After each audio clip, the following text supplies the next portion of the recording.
같이 인사해 보실까요? 돌 던지지 맙시다. 예, 돌 던지면 다치니까요.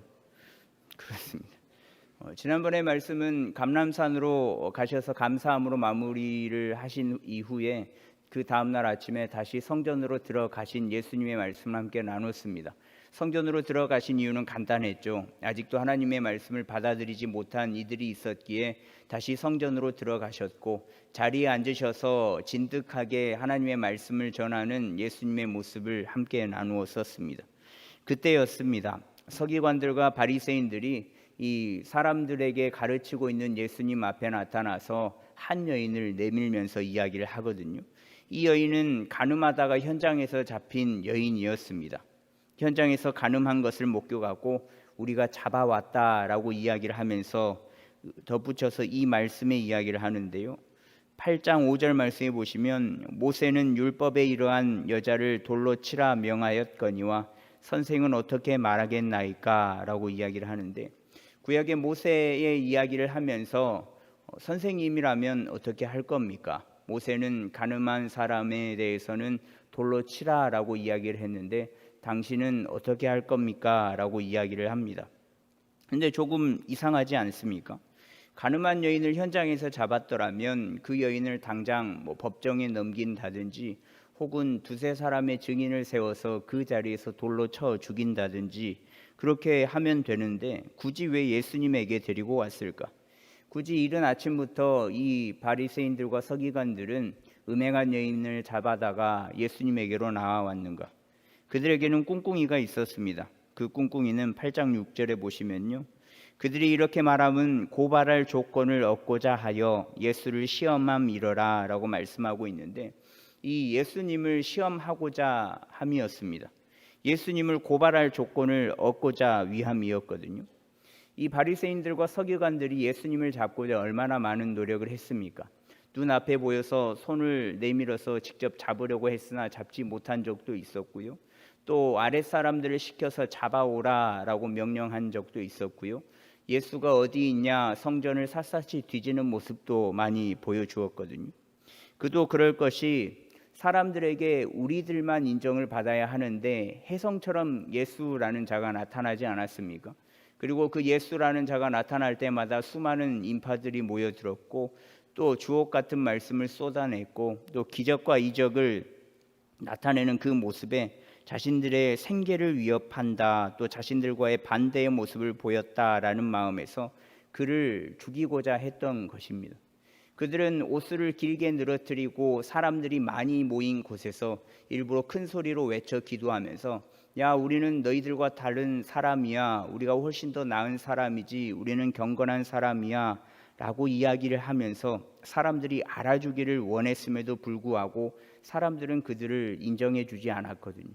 반대로 예수라는 자는 갑자기 등장하였지만 많은 사람들이 인정해 주는 모습을 보였기에 그를 잡아서 죽이고자 하는 마음이 불일 듯 일어난 겁니다. 그래서 자신들의 힘으로 잡으려고 했지만 번번이 실패하자 이제는 모세의 율법을 이용하여서 잡으려는 모습을 보이는 겁니다. 하나님 말씀에 대한 해박한 지식을 가지고 있으니 모세의 율법을 어기는 모습을 통해 잡아야 되겠다라고 생각을 한 거죠. 반대로 모세 율법을 지켜서 간음한 여인을 돌로 쳐 죽인다면 당신이 그리스도다, 하나님의 아들이다 라고 이야기한 그리스도다운 모습을 가진 것이 아니니까 사람의 마음들을 돌릴 수 있었기에 이 여인을 데리고 온 겁니다. 이들은 누가 봐도 자신들이 수단과 방법을 가리지 않는 사악한 모습을 가진 것을 나타내는 모습을 보이는데요, 어떻게 해서든 모든 수단과 방법을 통해서 자신들이 예수를 잡아 죽이려는 모습을 보이는 겁니다. 근데 과연 이 상황에서 저 예수는 어떤 모습을 보일까? 둘 중에 하나를 선택하여서 무너지는 모습을 지켜보기만 하면 되는 것이었습니다. 돌려 쳐 죽이자라고 대답을 해도 사람들에게 그리스도가 아니다라는 그 모습을 심어줄 수 있겠고, 또 반대로 율법을 범하는 모습을 보여도 또 이 사람은 모세 율법을 따르지 않는 자다라고 이야기하면서 어떤 대답을 하더라도 예수님을 함정에 빠뜨릴 수 있는 상황이었는데 과연 이 예수는 둘 중에 어떤 것을 선택할까? 그런데 이 이야기를 들은 예수님이 바로 보인 행동은 몸을 굽히는 모습이었거든요. 서기관들과 바리새인들이 여인을 데리고 와서 한참을 말하고 이제 두 가지 선택 중에 하나를 선택할 모습에 기대를 하고 있을 때 예수님은 그 이야기를 듣고 몸을 굽힙니다. 이 몸을 굽히는 모습을 통해서 그들에게 경멸함을 표시하신 것이거든요. 그러니까 즉 너희들 말에 내가 큰 관심이 없다라는 것을 몸을 굽히시는 그 모습을 통하여서 보여주신 겁니다. 한번 생각을 해보십시오. 누군가가 여러분들을 설득하기 위해서 계속 이야기를 하는 겁니다. 옆에서 이건 어떻고 저건 어떻고 정성껏 이야기하면서 하나하나 막 따져가면서 이야기를 하면서 이거를 꼭 설득시켜야만, 이해시켜야만, 홀려야만 성공하게 굉장히 정성을 들여서 10분이고 20분이고 30분이고 이것이 좋네 저것이 좋네 당신이 맞네 어쩌네 그렇게 계속 이야기를 합니다. 그런데 듣는 사람이 먼 산을 본다? 그냥 막 들으면서 희죽희죽 웃는다? 기분이 어떠실 것 같습니까? 안 좋죠. 기분이 좋으면 이상한 겁니다. 기분이 나쁘거든요. 지금까지 한 이야기를 들을 게 아니잖아요. 듣는 신용을 한 것이고 듣고 싶은 마음이 없다라는 것을 표현을 한 거잖아요. 근데 예수님이 몸을 굽히는 그 모습을 통해서 그 마음을 나타내 주신 거거든요. 예수 당신은 어떻게 할 거요? 우리가 행음을 한 여인을 현장에서 잡아왔어. 당신은 어떻게 할 거요? 모세 율법에는 돌로 쳐 죽이라고 하는데 당신은 어떻게 할 거요? 돌로 쳐서 죽일 거요? 아니면 당신이 그리스도라고 하는데 다른 방법이 있어? 어떻게 할 거요? 빨리 이야기해 보시오. 빨리 행동을 취해 보시오. 빨리 조치를 취해 보시오라고 재촉하며 이야기를 하는데 예수님은 그냥 몸을 굽혀버립니다. 몸을 굽히면서 나는 아무 관심도 없다라는 것을 보여주시거든요. 이 일에 대해서 큰 관심이 없다라는 거죠. 그러면서 몸을 굽혀서 무엇인가를 쓰는데 이 쓰다라는 단어의 해석을 그림을 그리다라고 해석하기도 하고 글을 쓰다라고 해석을 하기도 하거든요. 몸을 굽혀서 무엇인가를 끄적이는 모습을 보여주시는데 몸을 굽히고 땅에 무언가를 쓰는 그 순간에도 바리새인과 서기관들은 예수님에게 계속 이야기를 합니다. 8장 7절에 보시면 그들이 묻기를 맞이 아니하는지라. 좀 전에 이야기했던 것처럼 말입니다. 빨리 대답하라고.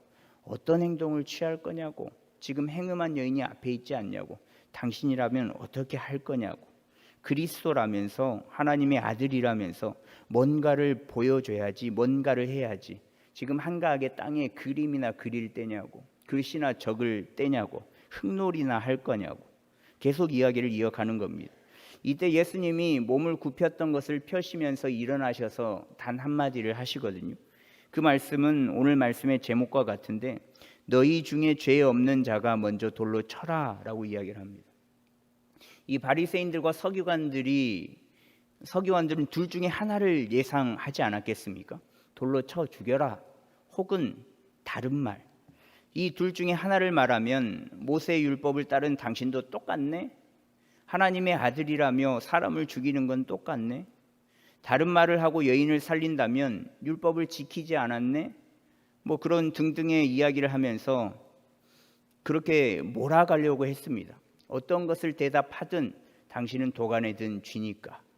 그런데 예수님의 대답은 이 두 가지의 대답이 아닌 다른 대답을 하신 거거든요. 너희들 말대로 돌로 쳐. 단 죄 없는 사람이 먼저 돌로 쳐라고 말씀을 하셨습니다. 이들이 그렇게 말하는 모세의 율법은 신명기 17장에 나와 있는데요. 행음을 한 남자나 여자는 두세 사람의 증인을 세우고 증인이 있는 곳에서 즉시 돌로 쳐서 죽여라라고 명령을 하고 있거든요. 그것이 율법이고 지금까지 그렇게 지켜왔는데 이 예수라는 사람이 돌로 치라고는 하는데 앞에 전제가 붙은 겁니다. 야, 돌로 쳐. 단 죄 없는 자가 돌로 쳐라고 말입니다. 죄 없는 자가 돌로 쳐라는 이 말씀을 죄 없는 자는 돌로 쳐도 된다라고 이해를 해서는 안 됩니다. 그렇게 말씀을 들으시면 안 돼요. 죄 없는 자는 죄 있는 자에게 돌을 들고 돌로 쳐도 된다라는 말이 아닙니다. 그러면 저는 지금 돌 맞아 죽지 않겠습니까? 또 죄 있는 너희들은 돌로 칠 자격이 없으니까 회개하고 돌려쳐라고 생각을 했어도 안 돼요. 이 말씀은 외식하는 자들을 향한 하나님의 말씀이거든요. 예수님이 성전에서 앉아서 가르침을 주면서 함께한 자들에게 혹 이 상황을 구경하던 구경꾼들을 향해서 한 이야기가 아닙니다. 이 행음한 여인을 데리고 온 바리새인들과 서기관들을 향해서 한 겁니다. 여인을 데리고 온 너희들 중에 죄 없는 자가 먼저 돌로 쳐봐라. 모든 사람이 죄인이지만 특히 바리새인들과 서기관들은 외식하는 모습을 보이는 자들이지 않겠습니까? 죄는 제일 많이 지으면서 죄가 없는 사람처럼, 죄를 짓지 않는 사람처럼, 자신은 거룩하고 경건한 사람처럼 그 보이는 모습을 가장 많이 가지고 있는 사람들이 바리새인과 서기관들이거든요. 동일한 사람임에도 불구하고, 동일한 죄임에도 불구하고, 모든 죄에서 자유함을 얻지 못하는 것은 동일함에도 불구하고, 우리는 하나님의 말씀을 기록하고 하나님의 그 말씀을 해석해 주는 자들이기에, 율법을 가르치는 일을 하기에 대표성을 띠고 있는 자들이기에, 나는 죄가 없어, 우리는 죄가 없어 라고 생각하는 사람들이 이 사람들이거든요. 일반적인 사람들보다 더 시커먼 속을 가지고 있음에도 불구하고 정죄당하는 자리가 아닌 정죄하는 자리에 있는 이들을 바라보면서 예수님은 야, 너희들 죄 없는 자가 먼저 돌로 쳐라 라고 말씀을 하시는 겁니다. 이 말씀을 들은 자들이 양심의 가책을 느끼거든요. 양심의 가책을 느끼고 하나 둘씩 빠져나가는 모습을 보이는데, 바리새인들과 서기관들이 사람들을 선동하고 돌로 쳐야 한다는 분위기를 만들었고, 성전에서 예수님에게 가르침을 받는 자들, 또 이 소란을 함께 보고 무슨 일일까라고 구경하는 자들은 양심의 가책을 느끼고 그 자리를 한 명씩 두 명씩 빠져나갑니다. 그런 모습을 보이는데요. 근데 정작 바리새인들과 서기관들은 양심의 가책을 받지 않은 것 같아 보이거든요. 서기관과 바리새인들이 양심의 가책을 느끼고 그 자리를 피했다면, 분명 서기관들과 바리새인들이 예수의 말씀을 듣고 양심의 가책을 느껴 자리를 피했다라는 내용이 분명하게 언급이 되었을 겁니다. 물론 여자와 예수님만 남게 되었다라고 말씀하고 있기에 바리새인들과 서기관들이 자리를 피한 것은 맞거든요. 자리를 피하긴 했지만 이들이 이 이야기를 듣고 양심의 가책을 느껴서 자리를 피한 것은 절대적으로 아닙니다. 어른과 젊은이가 양심의 가책을 느꼈다라고 나오는데, 여기서 나오는 어른이라는 단어가 원어로 프레스비테로스라는 단어를 쓰는데, 늙은 사람, 손 윗사람, 기독교에서 장로를 뜻하는 단어로 사용되거든요. 그러니까 진짜 그 마을의 어르신 혹은 장로님 그런 사람들을 말하는 단어입니다. 서기관들, 바리새인들을 말하는 원어가 사용되지 않았기 때문에 여기서 말하는 어른은 이 바리새인들과 서기관들을 이야기하는 것이 아니라 그저 구경하고 있었고 가르침을 받고 있었던 자들 중에서 나이가 많은 자들 혹은 교회의 어른들을 의미한다라는 거죠. 바리새인들과 서기관들이 양심의 가책을 느껴서 자리를 피했다는 이야기는 나와 있지가 않습니다. 일의 시작을 정확히 바리새인들과 서기관들이라고 지칭을 했잖아요.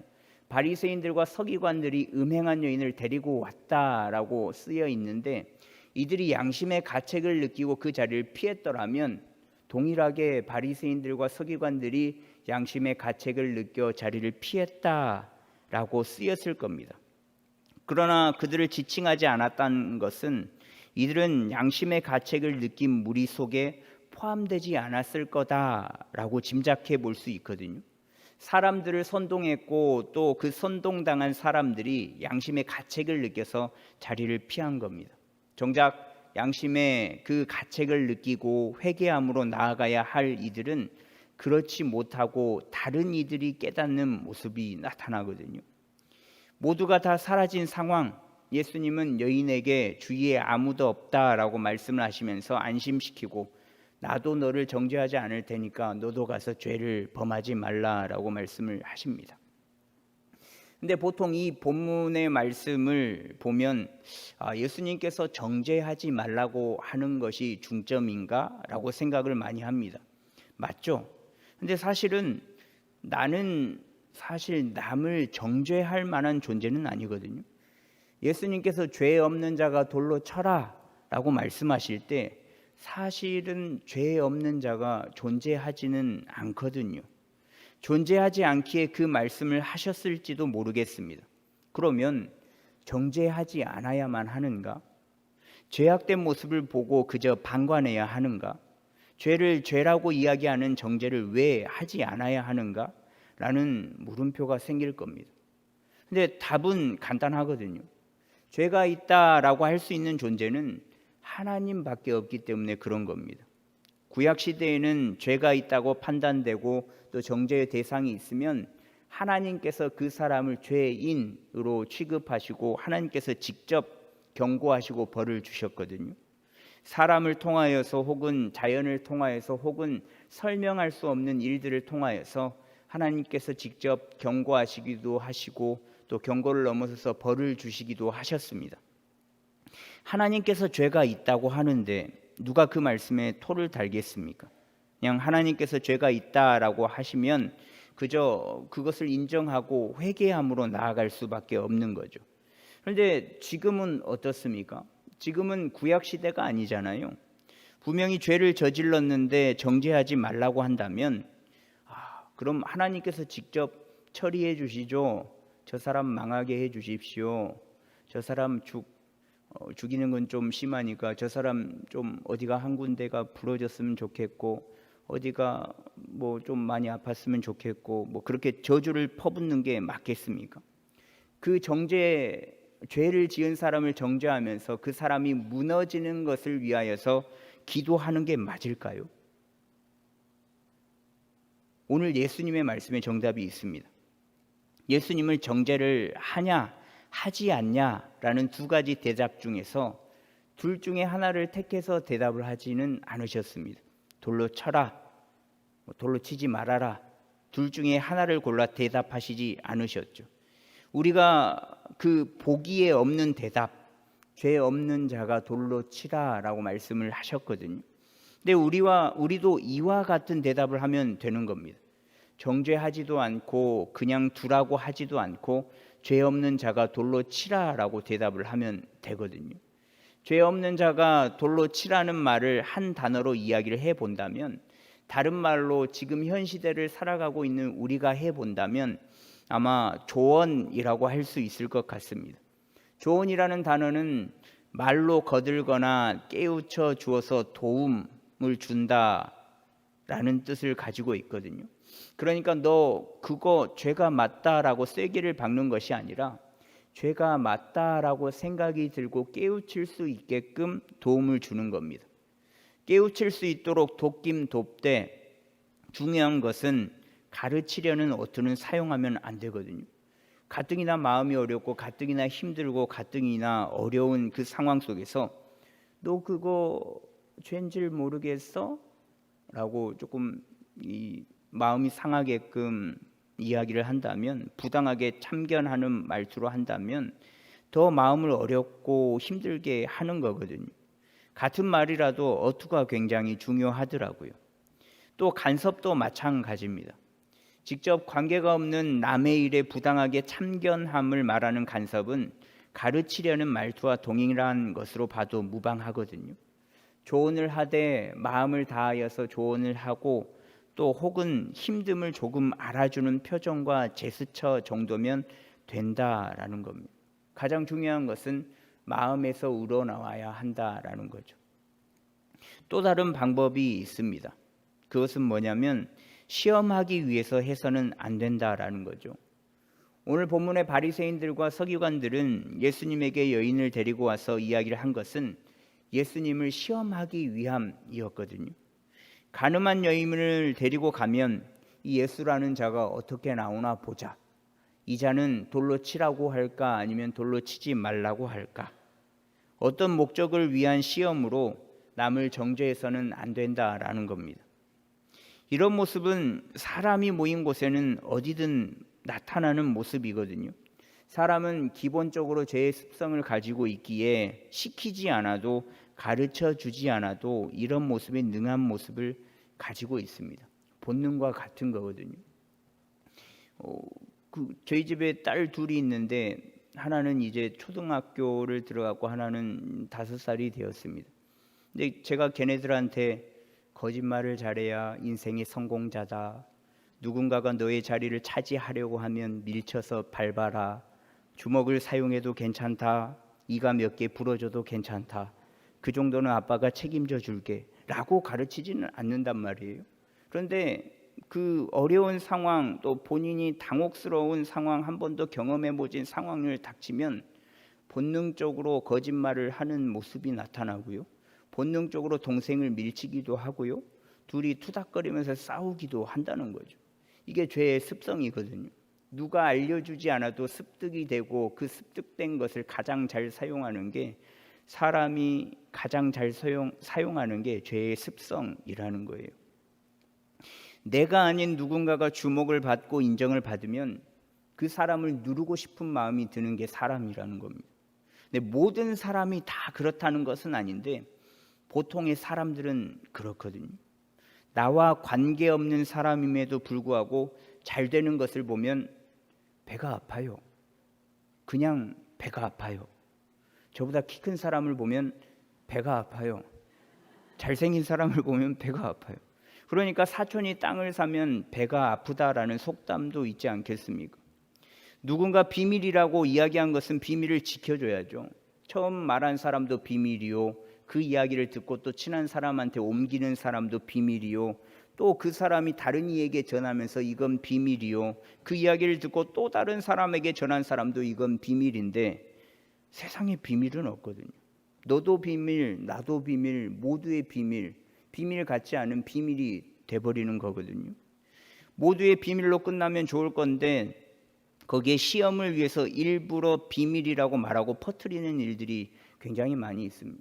시시껄렁한 이야기를 전달하여서 큰 일을 만들고, 또 그 말을 전한 그 일이 발단이 되어서 그 공동체가 와해가 되고 해체되는 일들이 굉장히 많이 있습니다. 근데 그런 모습이 없어야 한다라는 거죠. 제가 종종 하는 말이 있는데 저는 뒷담화를 잘 하지 않습니다. 잘이라고 했어요. 아예 하지 않지는 않고요. 그 사실을 굉장히 잘 말하고 앞담화를 많이 합니다.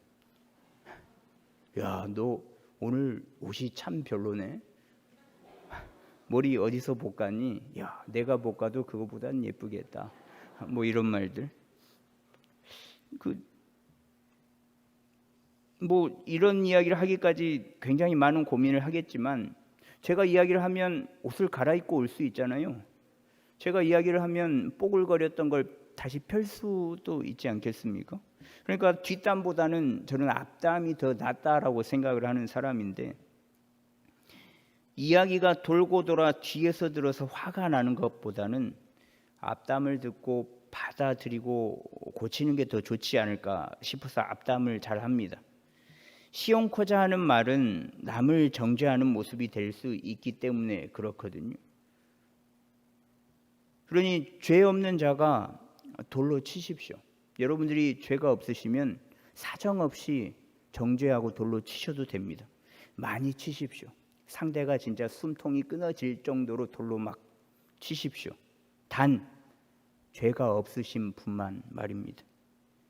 이 보여지는 것만으로 거룩함과 경건함으로 나타내어 죄가 없으니 돌로 치는 자가 되지 않고, 돌로 치기 전에 나는 저와 저 사람과 같은 존재이지 라는 마음으로 내 모습을 돌아보면 좋겠습니다. 나는 과연 돌로 다른 이를 칠 만한 자격이 있는 자인가? 정죄와 간섭을 넘어서서 진정한 위로와 조언을 할 줄 아는 우리가 되었으면 좋겠습니다. 교회는요, 사랑과 위로의 모습이 지배적으로 있어야 되는 것이 교회이거든요. 다른 것은 없으면 좀 아쉽겠지만 없어도 괜찮습니다. 그러나 교회는 사랑은 또 위로의 모습은 지배적으로 있어야 돼요. 가득 채우고 있어야 하는 것이 교회라는 거예요. 그 교회의 모습이 있어야 한다는 것을 기억하시면서 부족한 부분들은 그러려니 할 줄 아는 저와 여러분들이 되었으면 좋겠습니다. 그 마음을 가지고 신앙생활을 하시고 다른 이들을 그런 시선에서 바라보신다면 아마 우리가 속해 있는 이 금호교회는 사랑과 위로가 지배적으로 가득 찬 금호교회가 될 겁니다.